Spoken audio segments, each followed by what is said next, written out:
I'm Rob Skinner, and this is the Rob Skinner Podcast. Today, I'm talking to Will and Chelsea Thorne.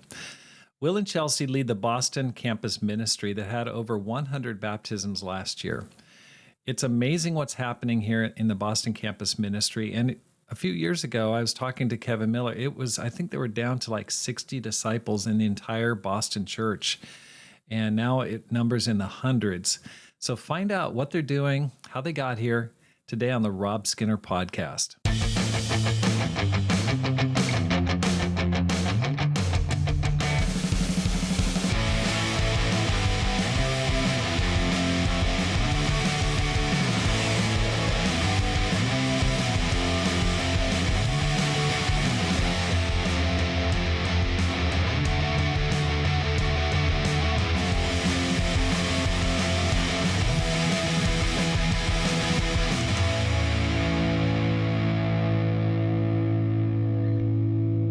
Welcome back to the Rob Skinner Podcast. My goal is to inspire you to make this life count, live a no regrets life, and multiply disciples, leaders, and churches. Thank you so much for listening to the Rob Skinner Podcast. And I'm just so happy today because I just hit my goal to publish my third book by my birthday, which was last week. And so I am super, super happy because the 10X Christian is online and it's out for sale, and I'd like you to read it. I got this idea. I had a quiet time one day reading about the parable of the 10 minas, and I thought, that's the guy I want to be. I want to be the guy who, when he faces Jesus, he's got 10 times what Jesus gave him to give back. I want to give back to Jesus. I want to express my gratitude to him. I want my life to count. I want to make this life count, and I don't want any regrets. I want to be able to save souls. I want to grow in my character. I want to present to him a godly character, and I want to be satisfied that I gave as much as I could back to him in gratitude for what he did for me on the cross. And so I started writing the book, and I thought, what would it really take? What's it going to take? And so it covers different topics, like it covers relationships, your relationship with God, relationships with other people. I talk about evangelism and just share stories from my ministry and my life that have helped me to grow. And so you can find that book on Amazon right now. You can get the ebook or you can get the paperback. But I would love, and I would like to ask you to please buy it and then review it. There's a QR code in the back that goes straight to Amazon. And that's what I really need is I need people to read it and then review it, because without the reviews, it gets lost and it never gains any traction or attention. And that's where I'd like this book to really start growing and get off to a good start. So if you can, please find that book. It's called The 10X Christian. That's the numbers 10 and then a big X right behind it. And it's, just meant to talk about 10 times or 10X, how to be that type of a person. So you can find that on Amazon. I'd love for you to do that. Thank you so much. Will and Chelsea, welcome to the program. Thanks, Rob. Good to be here. It's awesome to have you guys. Now, how'd you guys become Christians? I grew up in our church in Los Angeles, and I got baptized as a teen, but quickly got into sin and double life and wild living, I suppose, as the scripture says. And so I've sort of drifted a bit in my heart for a little while, and then got into the campus ministry, and that's when I restudied the Bible when I was in campus in Virginia Tech, and that's when I got baptized, and that's when I repented and got baptized. My sister actually became a Christian, worked with a disciple. She was 19 and I was a teen at the time. So soon after that, I started studying the Bible, and my parents actually started studying the Bible too. Me and my parents were baptized on the same day. Oh, that's so awesome. Wow. Okay. So, like, your sister became a Christian and then she brought the family out. Is that what happened? Yeah, so she was 19 and she became a Christian, and then we started coming out. And then my brother became a Christian about 5 years later. So we're That's so all exciting. How disciples. old were you when you got baptized? I was 13. 13. Wow, that's the dream situation. That is so, so cool. Congratulations. Okay, well, how'd you guys meet and get together? We first met at a conference briefly, but really we were on a Hope Youth Corps, and that's sort of when we became friends. And I guess we met at a teen retreat too. Anyway, we met a couple times here and there, but really on this Hope Youth Corps in New Orleans in 2007 is sort of when we became friends. That's when I started liking Chelsea, but took her a few years to come around. And then we both Okay, went to Virginia was it Tech. love at first sight, or was it just kind of like It's love at first sight for me, And not for her quite. So I was just a young, confused girl, so but like I loved like h- him as a friend, like, I had a lot of fun with him. as a friend, you hear that? As a friend, that's tough. Or there's a lot of so chemistry, and then it just he took was in the me a friend while zone to for a while. admit it. Okay. Okay, got it. Okay. So and how old are you guys? 35. Chelsea just turned 36. Okay, I'll so you turn guys are 30. close in age. Okay. And so like from the time you first met, when did you guys get married? So we met. I mean, we were in high school. We dated in college. We broke up, and then this was at Virginia Tech for a few years, and then we both ended up in Australia, and then we started dating again a second time. And so we got married at 25. 5. And so Twen first met as high school students, dated in college. Yeah, married at 25. So Wow. What took so long? That's a long time. Well, yeah, we broke up for it was about 3 years, so so that slowed down the whole process. Do you mind sharing why and what got you back together? Well, I mean, she broke up with me. So Well, I, like, really loved William, and we had a great just, like, we were really best friends, but I would say it just wasn't always very spiritual, but this was also when, like, he hadn't gotten baptized the second time.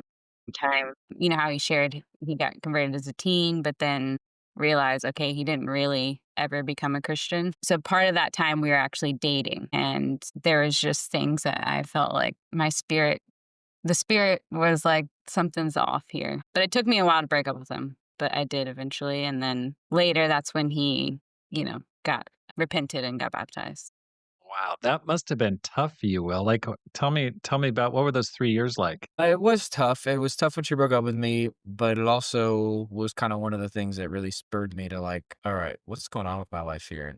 I had some sin I hadn't dealt with and talked about, and I had to sort that out and get open and get humble. And so once I did that, that was good. And then we always kind of maintained a friendship, but there was a little bit of distance because we had dated before, and so. But then once it clicked that we wanted to get back together, it was pretty clear and quick from there.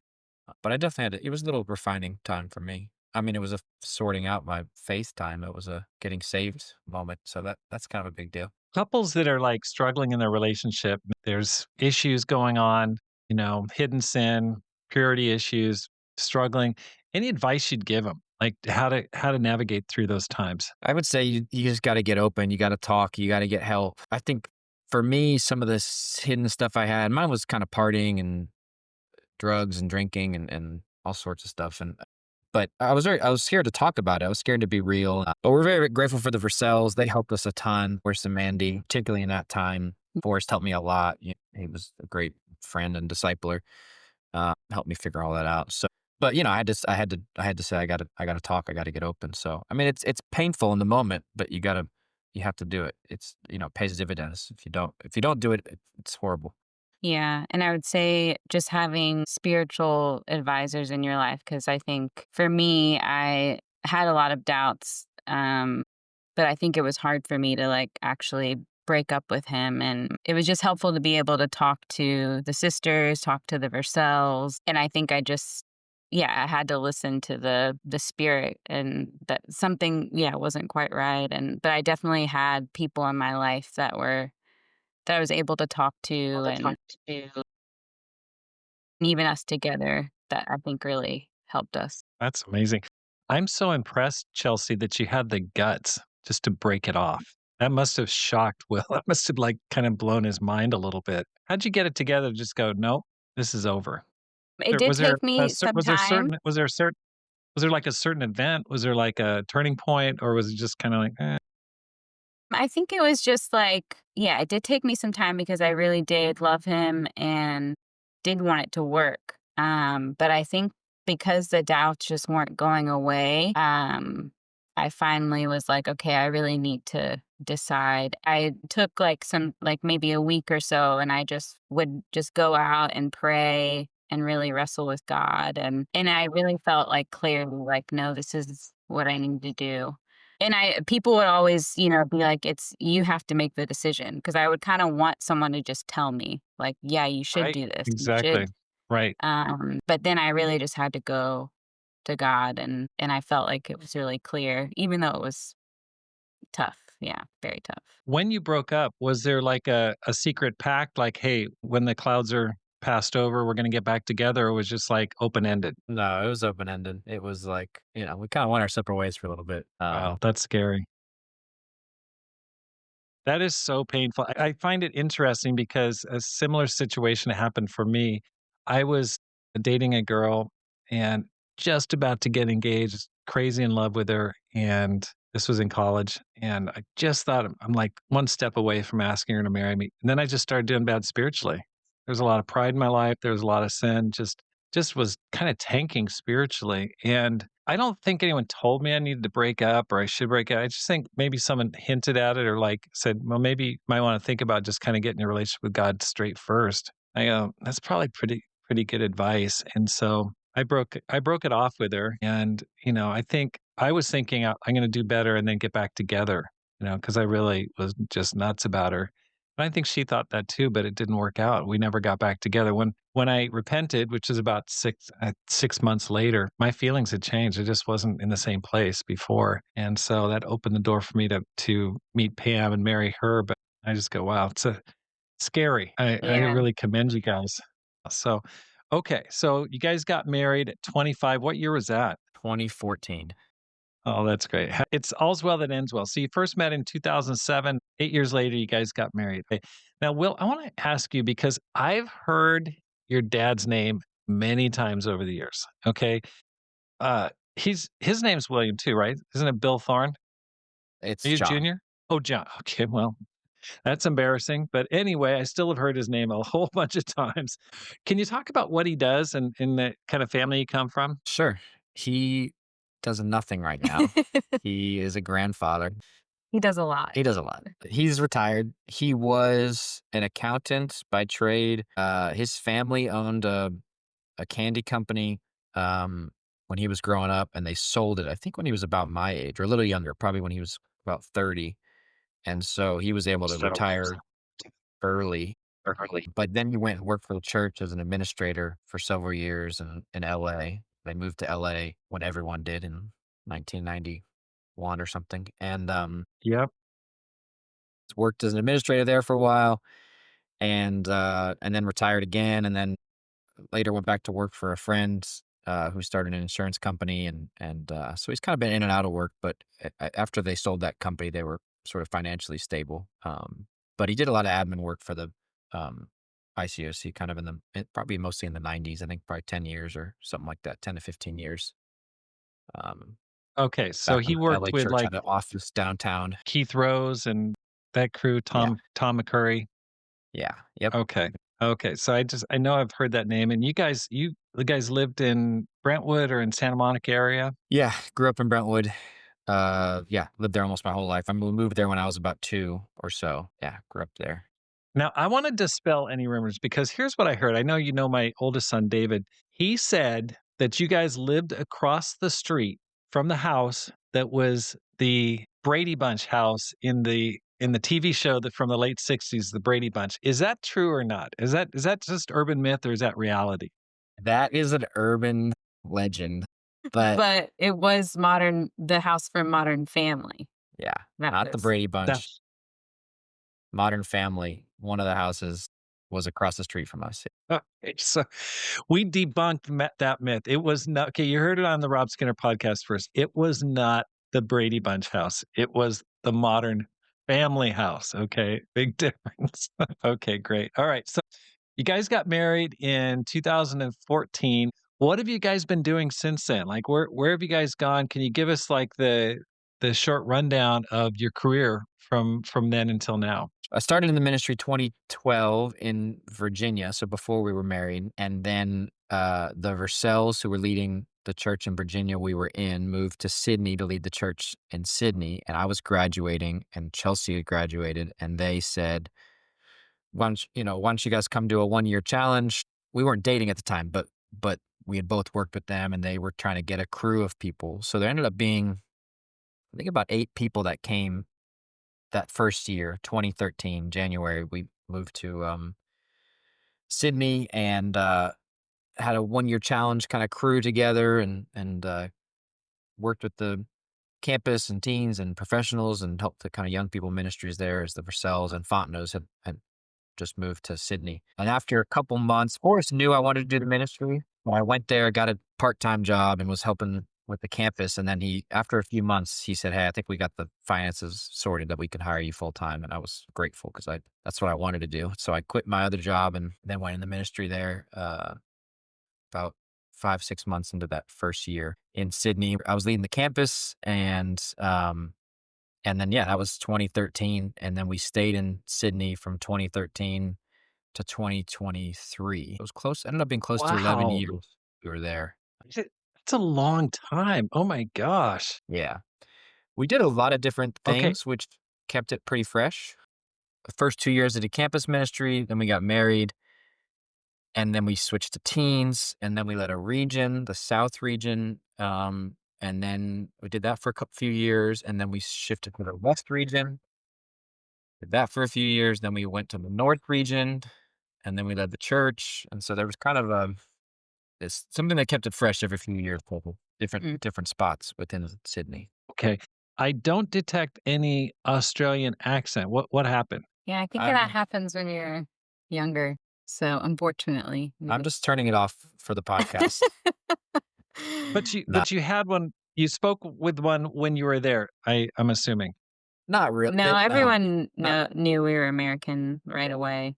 You sort of change your words, certain things, they say like the boot instead of the trunk or tomato instead of tomato. So you switch all of those things. unless you want to be ruthlessly mocked for Yeah. your bad accent. Okay, But so you sometimes you people hear really things didn't and they even sound different. you didn't really try to even affect an accent while you're there, other than changing a vocabulary. Yeah. Yeah. Okay. I mean, I think Okay. you slightly changed, but not, yeah, we didn't. We were too old by the time we got there to develop it. Yeah. I see. Okay. Well, that's really amazing. You're there almost 11 years. How did the door open for you to lead the Sydney, Australia church? That is like a gem of a church. I mean, it's got a rich history going way back to the 80s with the Fontenot. So, and he was one of the first people I interviewed on this podcast way back. And I mean, episode 3 or 4 or something. I mean, it's crazy. Tell me about the process. Like, how did you hear about it? How'd you feel when you were asked to lead the church? And what were the challenges there? Yeah, it was well, we got there and I was 23. We were young and the Vercells were leading and they were trying to basically get the young people going, turn the church around.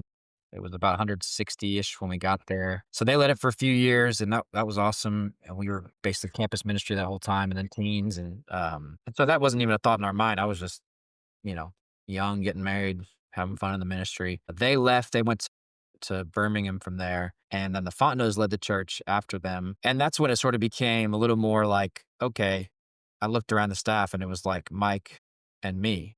And I was like, I wonder what's going to happen here eventually, and at some point he started talking to me about it. They said, I mean, they appointed us not long after the Vercells left and they were both involved in the process. And then at some point they sat us down and started talking to us about leading the church, kind of when we were in our late 20s, mid late 20s. They were kind of like, this is sort of a plan.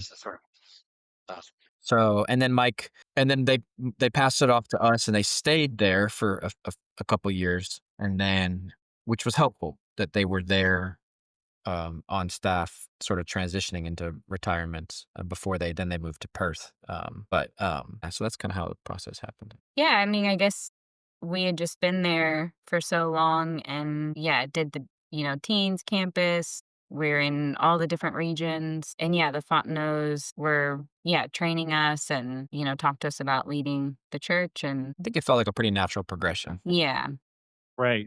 So We sort of came up. you did an apprenticeship essentially. You worked until you became mature enough to take on the church. I just go, that's really the way it should be. That's kind of my dream for many young people is you got to start early and become a church leader sometime in your 20s if possible.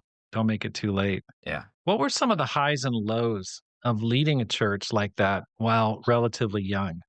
It was a lot of fun. I mean, we loved it. The highs were, I mean, when the Fontanos left, we were the oldest people on staff at like 31, 32. Yeah. Mm, Really fun stuff. Fun stuff, a great crew, and church was healthy and growing. We had great elders. We had deacons, and so it was a lot of fun. It was a great time. We really enjoyed it, and we're sad to leave. Yeah, and it was because we had been there for 10 years, it was just really cool. Even we started off in the teens, and some of those teens that we, like, studied the Bible with and, got to see them really thrive in campus, they ended up being on staff with us, and so I think that was a really special thing to be able to see just people's lives change and then really grow spiritually and then even step into ministry and a lot of our close friends and it was Australians, which was the goal of like raising up Australians. So Right. it was really exciting to see that. Oh, Challenges were, I think when we started leading, probably because, Mike had such history and decades of leadership that when we took over, there was a lot of voices of people who wanted to share things that maybe didn't share them with Mike at some point and thought, here's my opportunity. I got this 30-year-old. Let me tell him what I think. So there's lots of voices, but good-hearted, nothing Yeah. nothing critical or just, but I had to kind of learn how to navigate that. I'm hearing all these different things, and how do I process that? How do I hear the voices and the opinions of the church and sift through? Because a lot of great opinions, a lot of great ideas, and but I have to figure out how to lead this thing and keep it healthy and growing. And so that was hard. I'm personally feeling like, oh man, I feel pulled in different directions, and I don't want to be reactive in leadership. So that was challenging. And then even when the Fontanos left, they were sort of a backstop for us. Even that first couple years, that Yeah. it was like, okay, we're leading. If anything goes terribly wrong, they're here. But when they left and they moved to Perth, that definitely felt more challenging. However, we just did still have a great eldership, and the Sydney Church still has great eldership and leadership, and so that helped as well. Mm. yeah, I'm surprised that Mike ever left. That guy, he's still cranking. I mean, I got to He commend him is. for stepping down from being the leader. That guy's got a lifetime battery that just won't wear down. I guess leading a church even overseas, that for me something that was hard was just being so far from my family, and then there was like a 4-year period where we couldn't leave the country, um, and so, I don't know, we missed, like, his sister's wedding, we missed, like, babies, and our parents didn't get to see our daughter till she was, like, at 1, and so things like that, that was a hard thing. I guess that doesn't necessarily mean leading a church, but leading a church overseas, I Yeah. think that was tough. Yeah. For those who are considering missionary work, any thoughts? Would you like say yes, do it? No, think about it. What would your thoughts be to people who are considering either missionary work domestically or especially overseas?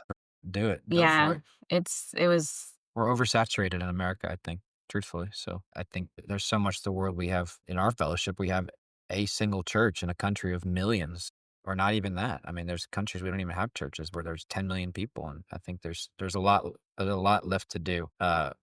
Our history is, we got to a lot of places and we exploded and grew to 100,000, and but there's a lot left to do. Um, so I definitely recommend it. I'm no regrets about yeah. our time there, and I mean, I actually wanted to stay there, and I wanted to, but God had other plans. Not that I wanted to die. I just wanted to live there for a long time. Yes, right. Yeah, I mean, I think it was one of the best experiences of our life, just being able to, yeah, do something like that in faith, and you just really learn the world is bigger than America, and there's just other things outside of America, and yeah, it was just a really, I think, inspiring seeing the churches grow and just super faith building. I think it was, yeah, no regrets. I recommend it. If you loved it so much, why'd you leave? Why'd you come back to the States? If you wanted to die there, why'd you decide to step out of there? Well, we didn't decide. We had a visa issue. And so our visa, we were on a working visa. We tried to get on a permanent visa, permanent resident visa, and we made a mistake in the application on the front end. It was, uh, immigration laws can be they're political and they change, and so the immigration laws had just changed right before we applied, and uh, we made a mistake. It got denied, and then it kind of went through this 3, 4, 5 year appeal process while we were trying to figure it out. Got a lawyer, but it got to the end, and there was pretty much no way for us to stay. We were gonna have to leave. So we could leave. We had to leave, and we could reapply, but the reapplication process would have taken over a year, and so that was just hard for leading a church. And okay, let me leave for a year and a half, and I'll come right back. And it's just an awkward amount of time. And so we talked to the elders, and I got advice from everybody in Australia. And so that it sort of became clear that it was time to leave. But I was pretty devastated, and it was hard. It still is hard for both of us. So Yeah, yeah. Tell me how. I mean, it must have been. I mean, it brings up so many questions. One, how did you stay there 10 years and then they kick you out at the end? Like, I don't get that. Like, you were there for such a long time. Like, what's going on there? well, it was the first few years were kind of these 1 year visas, and then there was kind of these. Then there was 4 years of religious work visas, so that was like 5 or 6 years total. And then we applied for this permanent visa, and the appeal process was about 4 or 5 years. So you can stay there while you're appealing, but we couldn't leave. And so that's what Chelsea was talking about earlier. We were stuck in. We had to stay there. We couldn't. We missed like the Orlando conference, for example, because not because of COVID, but because of our visa. So again, we could reapply, and I think if we did it right and got a lawyer on the front end, it would probably go through. It would have taken too long for us, for our kids, for Sydney. It's an awkward amount of times. When you found out that all appeals were exhausted, you were definitely going to have to leave.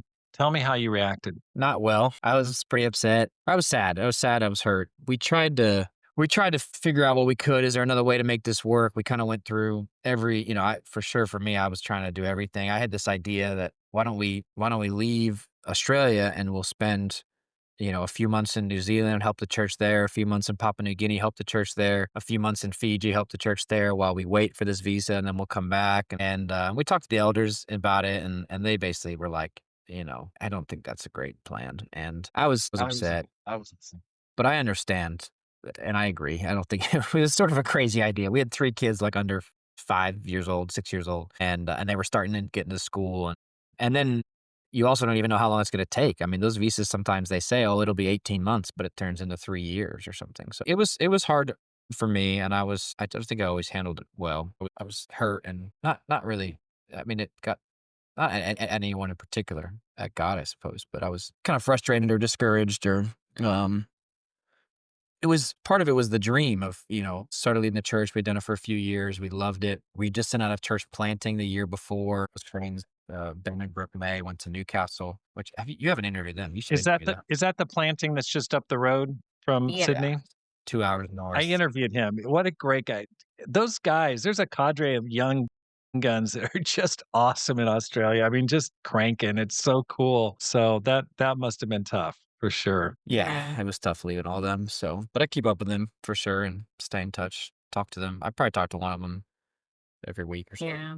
How about for you, Chelsea? How did it hit you? Yeah, I was very sad. Yeah, it was just 10 years of like we went when we were 23, and then we had all our kids there, and um yeah, the church just really became like family. Yeah, so it was Man, that must have been so tough having to come back from Australia. I just can't imagine. I mean, you have your dream job, you have your dream position, leading the church. You've got a bunch of great guys and great women on staff, people you'd converted in the teen ministry for years. And then all of a sudden, just the carpet gets pulled out from underneath you, and there's like zero you can do about it. Tell me how do you navigate that spiritually? Like, how do you make sense of something like that? How have you been able to kind of be at peace with something that's like the last thing you wanted? That's been challenging for sure. I mean, I think I'm still wrestling. I think I'm starting to come out the other side of finding contentment and trying to find a new dream and trusting God's plan and timing and everything. I mean, there's definitely some scriptures that are helpful about. I mean, I think about Joseph at the end of his life, or when the whole thing's revealed and God intended for good, and obviously no one intentionally harmed us, and that our lives are nowhere near that of Joseph. But those principles, and just kind of holding on to that and trusting that God brought us here for a reason. I think I spent probably the first year and a half, sort of grumpy and not wanting to get better and just being Eh, sort of upset at God. And then the last year, I would say, still a little grumpy, but wanting to get better. I've Thank you for your transitioned. honesty. I appreciate that. Yeah. Transitioned from not wanting to get better to wanting to get well and trying to kind of process that and work through my heart and wrestle with scripture. And then, I think also just transitions in general are that have their own unique challenges, landing in a new place, new friendships, new staff, new work that we're doing. And so I think as we land here and get more comfortable and more settled in and more established, it sometimes helps ease that. But definitely a wrestling. Yeah. The scriptures and for sure are and prayer. Yeah, I think similar. I mean, while we were there and we got the news that our visa was denied. Yeah, I think I just had to pray a lot. And when we were sort of trying to figure if there's other plans, can we make it work? I just spent a lot of time praying and praying that God would guide us. And then I felt like he made it pretty clear. And so I think that helped me. Like you know, I sort of had to surrender, like, what do you want, God? Because I always felt more of a pull to come back to America because my family, I felt it more than him. Even though I loved our life there and what we were doing, I felt more of a pull. So I think I had to like kind of surrender to both. Like, are we gonna end up staying? Or are we gonna go? But just okay, God, just make it clear. Right. Yeah, I bet that was a little bit of solace that you've got this young family and you're closer to your family, so that's great. But you didn't go back to Virginia. You ended up in Boston. So how did that happen? How did you land in Boston? Well, we looked around all of the US, sort of. We interviewed at different spots. We took a little time when we got here just to see our families. Like we hadn't been back to the US in Close to four yeah, years. 4 years or something. And so we said, let's spend a little time with our families and let the cousins meet each other and play and the kids. And then we started looking around and talked to people all over, really. We visited a few spots and definitely felt a kindred spirit with Boston and the Millers and a lot of the people here, and felt like, okay, this would be a place we could come and not have to. We could just kind of come and be ourselves and keep doing ministry the way we had sort of been trained and wanted to do it, and so that felt like an easy, and the ministry side of things, a good landing spot. I grew up an LA sports fan, so coming to Boston and driving by the TD Garden a couple times a week is, I call down curses on them sometimes. No, I'm just but that I never would have thought I would have ended up in Boston, but the church Ah, and the staff here has been great, and so we were sort of down to here on another spot, which would have been to lead a church, and we prayed about it, and we fasted and prayed, and then in that process, God made it clear they weren't ready to hire, and so that was kind of our final decision, and we said, "Okay, amen." So I called Kevin and said, "Hey, we'd love to come," and so that was that. But so that also has helped feeling like Kevin said that to me about a year ago. Kevin Miller said, when I was expressing some of the things I'd been feeling about Australia in our life, and he said, at some point you got to wrestle with the fact that is this all random? Is it all random that you ended up here, or was God working in some way in some of this? And I think with the fact that we fasted and prayed and the door really opened up for us to come here does help. Feeling like, okay, there was something God was doing to bring us Yeah. here. right. Okay, so let's talk about when did you arrive? Give me the date of when you landed here in Boston. We got here in November 2023, but then we kind of settled in and got our life sorted and traveled. And so it was really like January 1st, 2024 that we sort of were here and ready to go. Okay, so it hasn't even been 2 years. No, yeah, it's not even a 2 year. Okay. Okay, and so then you took over the campus ministry from Kevin? He was leading it, and then now Yeah, you're Kevin leading it? Miller. yeah, overseeing it. Okay. Yeah. So tell me, just give a little picture of what's been going on in the campus ministry. Where was it at when you started? What size is it now? Give us some of the highs and lows there and just the progress of the ministry. Sure. Like you said, I think it was about there's downtown campus, which is where most of the campus ministries are in Boston, and then there's also some other ministries outside of downtown. But the downtown campus was down to about 60, I think, a few years ago. I think it was about 120, 130 when we got here, something like that. And then now it's, I think, close to 180. And so, yeah, I think the Millers kind of brought in a team to focus downtown and grow it and turn the whole thing around. I think it more than doubled, I think. And then I think it was about 131. And then across Boston, I think we're close to 300 campus students all across Boston. So you have about 175, 180 downtown, and then you'd have, another 120 kind of in different ministries. There's sort of three of them that are bigger. The Northwest, the Northeast, and South Coastal all have kind of 20 to 40. So yeah, it's been encouraging. I mean, God's been working. We saw the first semester was 26 students baptized downtown. Last fall was 41 in one semester, which was amazing. God really worked.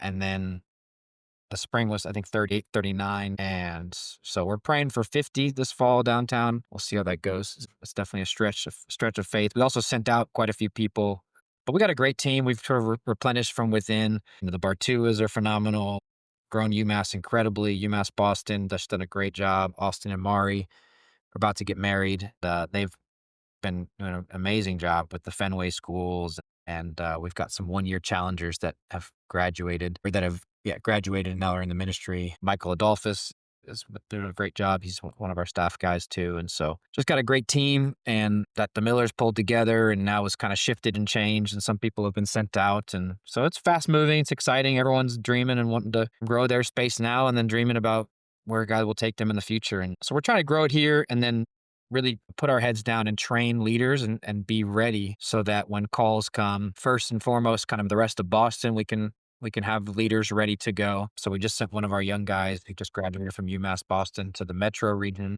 And we sent someone to South Coastal region and one of our full-time staff went to the Northeast. I and Katie Arsenal went to Zagreb, Croatia. So this all happened in the last 2 months that there's been it sending out.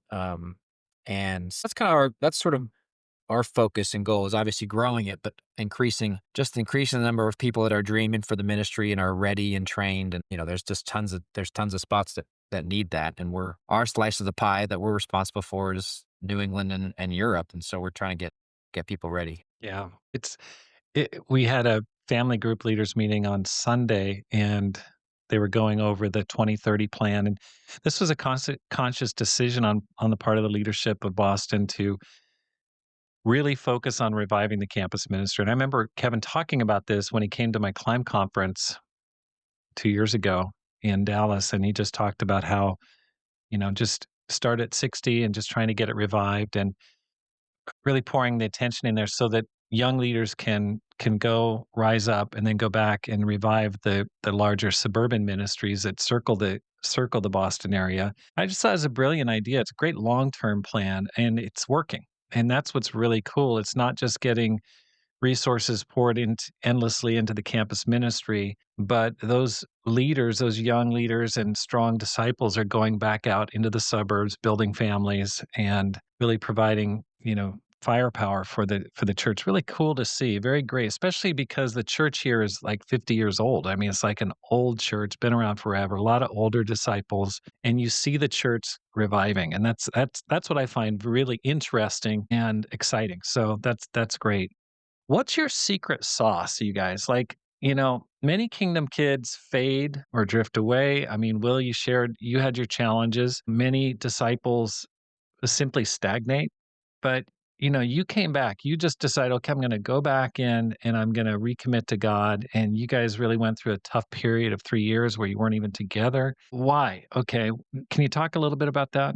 Just what's helped us to stay faithful. Is that what you mean? Yeah, just I think you're a good example of, especially for you, well, not you, Chelsea. You were not, raised in the church, but What helped you to kind of take on a second life, so to speak? You know, I think our time in Australia in general was pretty good, and so there wasn't a lot of bumps. It was kind of like, I mean, we had ministry bumps and tough times and stressful situations and sleepless nights and whatever, but that's just the ministry. But overall, we loved it, so it wasn't really there wasn't I didn't really go through any sort of crisis of faith in some sense there, and really got converted in campus essentially. And so that from campus to leaving Australia it was kind of like I said, I mean, again, challenges here and there, but for the most part, smooth sailing and fun and exciting. And so let's say the last couple of years have been the more challenging piece to say, am I still gonna, even when the things aren't going the way I wanted them to go, am I still gonna be faithful and do what God wants? Get in Bible Yeah, study. let me just let's drill down into that. Okay, so you were a church leader. You're like kind of like heading up a countrywide evangelism plan. You're raising up leaders there, and then all of a sudden your focus shifts. Now you're back to you're a campus minister, which is great, which is awesome. It's awesome on the way up. It's more challenging when you've already led a church and you're coming back to campus ministry. So, how do you stay fired up? How do you keep the fire burning? How do you keep the vision going when you've gone through that kind of a transition? I read my Bible every day. This is basically what I do, and I'm doing the Bible in a year this year. That's been great. You know, it's why I got in the ministry. Study the Bible with people and train other people to do the same thing. And it's challenging sometimes. And again, finding my space and how do I help and how do I have an impact? And sometimes challenging, but sometimes I got to just say, okay, where's my pride? And I don't want to have any pride in all this, and just, amen. Let me just do what's put in front of me right now and try to grow it and try to train these young guys and um, have fun. And so I think it's sort of a refining of what did I sign up for in the first place, and what am I in this whole thing for, and what's the goal in the end anyway? The titles or whatever, I think, come and go clearly, positions, all that. So this is what I wanted to do. This is why I fell in love with the ministry. And so I can no one's ever going to stop me from doing that, regardless of what my spot or position is. And so it's been great. I mean, I love the guys here, the leaders, the student leaders, the student interns, the staff. I mean, they are fiery and fired up and want to change the world and are hardworking and disciplined and are just, there's a great squad. And so they're fun to work with, and we have a lot of fun with them. They Yeah. come over and hang out, and it's our schedule's shifting. We got here, as campus students, like when you say, hey, let's hang out tonight, when a 35-year-old says that means like 6 o'clock, 7 o'clock, and then you leave at 9 or 10. And when a campus student says that means I'll be over there at 10:15. And you think, okay, this is a shift of my schedule. I still have to wake up with my kids in the morning, but it's That's fun. so hilarious. It's Yeah. great. But sort of a refining of why I'm doing it. Yeah. Yeah. Chelsea? Yeah, I mean, I think for me, it's just similarly, just I gotta really love God's word, and that can never change. And I think the Versells and the Fontenot's who trained us, that was like just very instilled. Like God's word is, we gotta always cling to that. And the scripture that talks about, they refuse to love the truth and so be saved. And just that I just always gotta love the truth. Like and cling to that. And I think that's what's keeping me going is just God's word. That's what keeps helping me. And then doing it, sharing it with other people, Right. just getting in Bible studies. It's just, I was in a Bible study yesterday, and the girl's heart was so soft and so eager to get to know God. And it's just refreshing. It's like, wow. And just brings you back to, yes, this is why I'm doing it. That's right. That's awesome. Okay. But you're in campus ministry with kids. Okay. So you got 3 kids, right? Is it 2 boys and a girl? What do you Yes. got? Yeah. 2 boys and a girl. Okay. That's what we have. That's a great combo. I love that. And I wish I just, I know I want to live a no regrets life. My only regret is I wish we'd had more kids. I just look back. Sometimes I have a Don't say dream. that. I wake up and I go, man, I've had dreams where in my dream, I'm like, I want to have another kid. I'm going to, I'm going to talk to Pam. And then I wake up and I'm like, oh, too old. Can't do it. It's such a downer.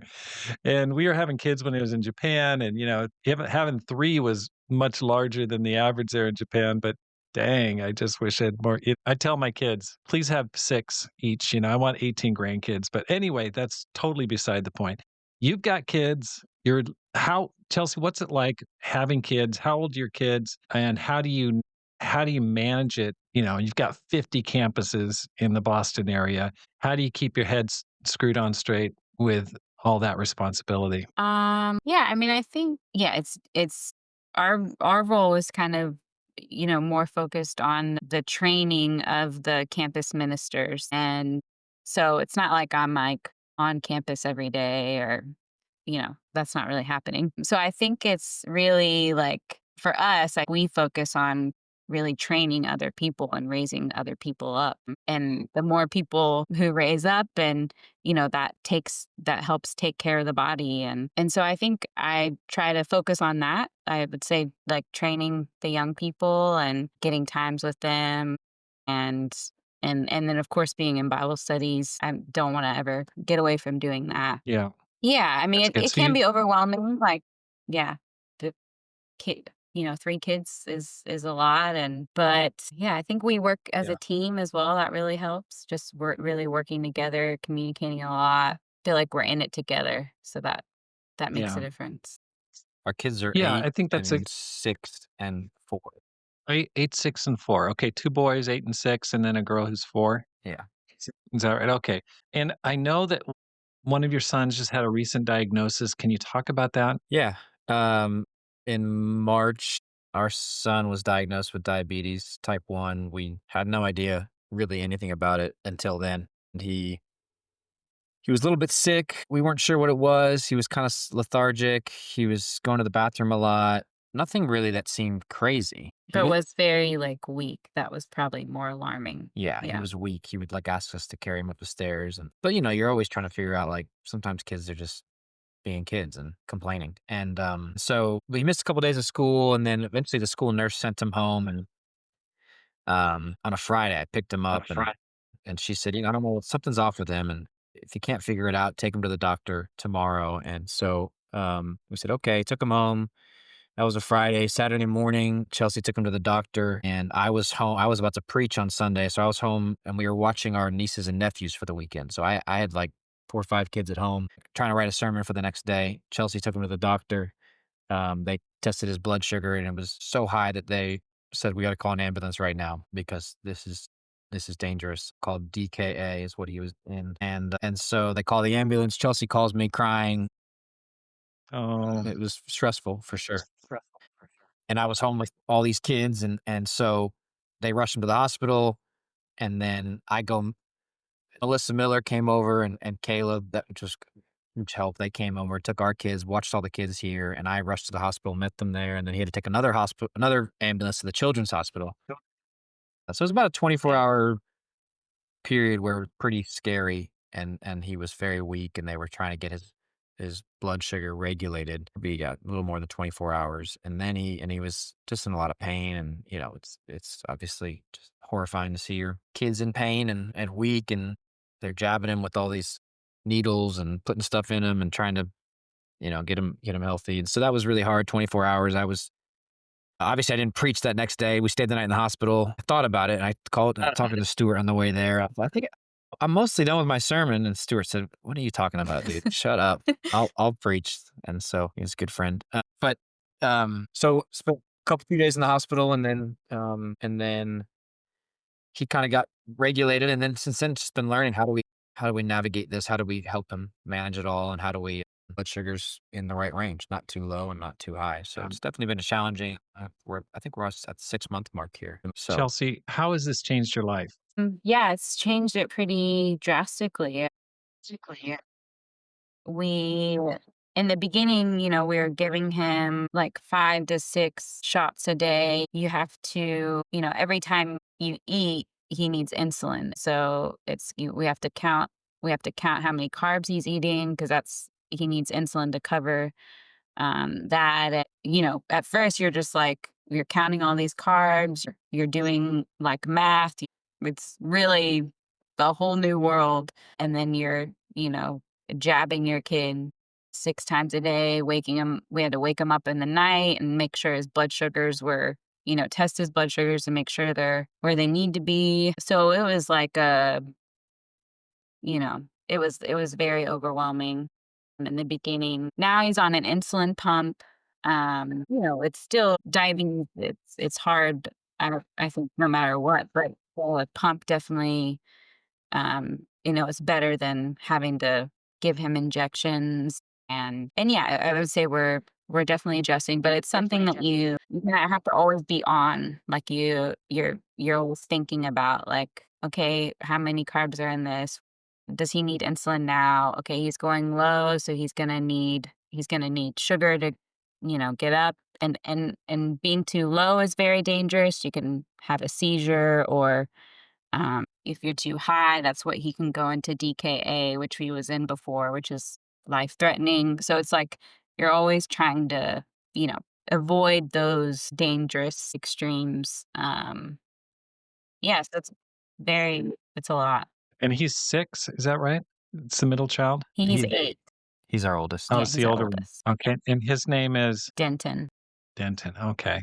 Is he living a normal life now? Is he back at school? Is he playing normally? Yeah. Yeah, we try to really make sure he's, just like any other kid. And Yeah, he's back at school and plays soccer, and so it's just managing it and kinda helping him and, being a little more present probably than you'd normally have to be. But we try to do our best to, yeah, keep him, have fun, be a kid, eat candy, do what you want, just, we have to kind of manage that. That's awesome. I'm sorry, so sorry that happened, you guys, and definitely praying for you and your family there. On the kind of a similar line, Will, I heard that someone was telling me, it may have been my son James, but someone said, "Hey, Will has lost like 40 pounds." I didn't really notice you as being overweight before, but is that true? And tell me why and why you decided to lose weight and how you did it. I don't know the exact amount, but yeah, I think I've lost a little bit last 6 months or so. I'm on this, like, new diet where you just don't eat as much food, and then you try to work out and, like, go on runs and stuff, so You need to write a book on that one. That's seems to the work Thorne pretty well. diet. Yeah. No, honestly, how many pounds have you lost? You must know. Where'd you start out? Where you at now? I think I'm gonna 30, pin you 30 down. to 40. That's awesome. Oh, so what do you have you noticed a change, Chelsea? have I noticed a change? Yeah. Is that what you asked? Yes. Yeah, for sure. I mean, yeah, I'd say overall he's just been trying to be healthy and be his best. And yeah. So it's great. Okay, I did it mean, he's did you decide to start dieting because your son was going through this health challenge and you had to watch his food as well? Was there some correlation there or was it totally independent? Not consciously, but maybe maybe, but I went to the doctor and they around that time just to do a physical, and they did my blood work, and they said, "Oh, your cholesterol's looking a little high," and there's a few things in my blood work that were a little high, and so they said, "Hey, you should, try to work on this or just keep an eye on it." So then I said, "Okay, let me," I just sort of gotten out of I was playing basketball like twice a week in Australia, and so that kind of was enough to keep me, healthy a little bit. And when I had moved, I hadn't really gotten back in that rhythm, and so it was sort of a wake up call to say, "All right, time to just get a little healthier here, start working out again, Good start for doing you. something." That's amazing that you've done it. I wanna commend you for it. It's not easy. I know you're downplay things, that's for sure, but that's impressive. That's a great achievement. Okay, I can tell that the kids are in the room, so we'll come to a close here real soon in this conversation. What are your dreams for the future? Okay, you guys have done amazing things already in the first half of your life. Where do you see yourself in 5 years? What would get you fired up? It's a good question. I mean, I think for now we are definitely keeping our heads down and trying to just say we are here in Boston and we love it and we are grateful to be here and want to keep growing and training and what God's put in front of us. We're getting a little more involved in other spaces, kind of Boston wide, and even helping with Europe a little bit, which is that's exciting for us, I think. Um, so, um, so I don't, it's a little hard to know. I mean, I think if in 5 years, um, we were still in Boston and loving it and living in the same place, and I think I wouldn't be totally shocked. However, I mean, 5 years is just in the range where who knows? I think we could be anywhere. I think I do feel at times that itch to maybe go somewhere that's less, doesn't have as much in terms of leadership or size of the church. Or, we have, like I said earlier, we have countries of millions of people where we have a church of 30, or we have countries of millions of people where we have no churches. And, I mean, I love Australia for sure, if the door opened up to go back potentially, but it's hard to know. I mean, we don't, I think part of me in my wrestling is let me put my head down and be content here and be grateful. And so it's hard to know what it'll be 5 years, but I definitely have a little bit of that pioneer spirit still in me somewhere. Yeah. So Well, it's interesting you mentioned that because, being here in Boston for that, it's just been 2 months. There's a lot of people in Boston that have been here their entire careers, their whole life. I mean, they've never gone anywhere else Yeah. besides Boston. It kind of blows my mind. It's like the whole time, like, no, never another church. I mean, my career's been totally different overseas, planting churches all over the West Coast. I mean, just where haven't we gone? And so it kind of baffles me a little bit. Hey, that's great. Everyone's called to their different mission, but I just can't imagine staying forever in just one place. So anyway, I think that's great that you want to continue to look elsewhere or go on. I think we need more missionaries. Is what I want to say is we need tons of missionaries to go everywhere. Chelsea, what about you? What will get you excited? Um, yeah, it's a hard question.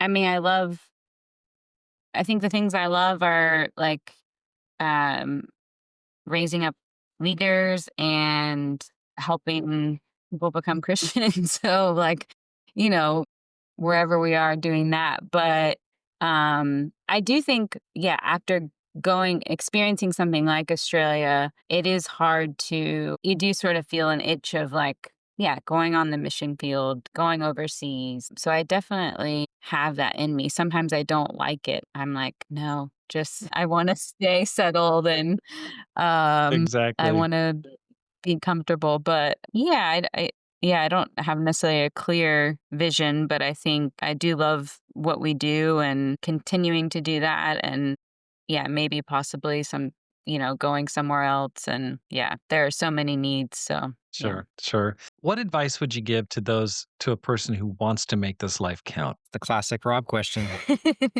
to wrap it up. I ask it every time. That's right. Yep. I'm familiar. I would say get in a Bible study this week with a That's non-Christian great advice.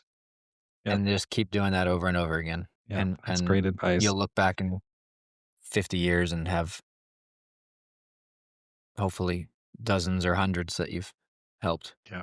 It's funny, that's great advice. It's so simple and so achievable. I mean, just it's probably the most important thing a person could do. I mean, other than having a quiet time. That's great, great advice. Chelsea? Yeah, I think I'd say similar, like helping people know God and then having fun while you do it. I like to have fun. So just make life fun. Do hang out with people, go on adventures. Yeah, I think I would say helping people become Christians and having fun. That's right. I love that. The last 2 churches I led in Ashland, Oregon, and then Tucson, Arizona, that was our church motto, having fun, loving God, and making disciples. I agree. If you're not having fun, there's probably something going on that needs to change. You Yeah. just you gotta keep it light because there's a lot of heavy stuff in the Christian life, following Christ, carrying your cross. It's heavy. So you need something to kind of keep it on the lighter side because there's so much stuff that life throws at you. So anyway, thank you guys so much for your time. All the best to you moving forward in the future. Thank you. Thanks, Rob. Appreciate you Yeah. having us. Thanks so much. Yeah.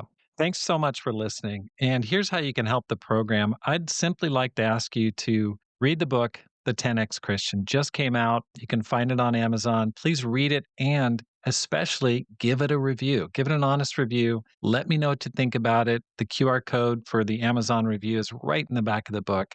But I'd really like my goal is to get like 25 reviews, like right off the bat in the next 3 or 4 weeks. And so please take some time. Just let me know what you think about it. Okay. If it's good, it's bad. If it's ugly, that's okay. I'll keep working on it. But I'm really excited to get this third book out, and I hope you'll read it and let your friends know about it. Because my goal is to inspire you to make this life count, live a no regrets life, and multiply disciples, leaders, and churches. Have a great day and make this life count.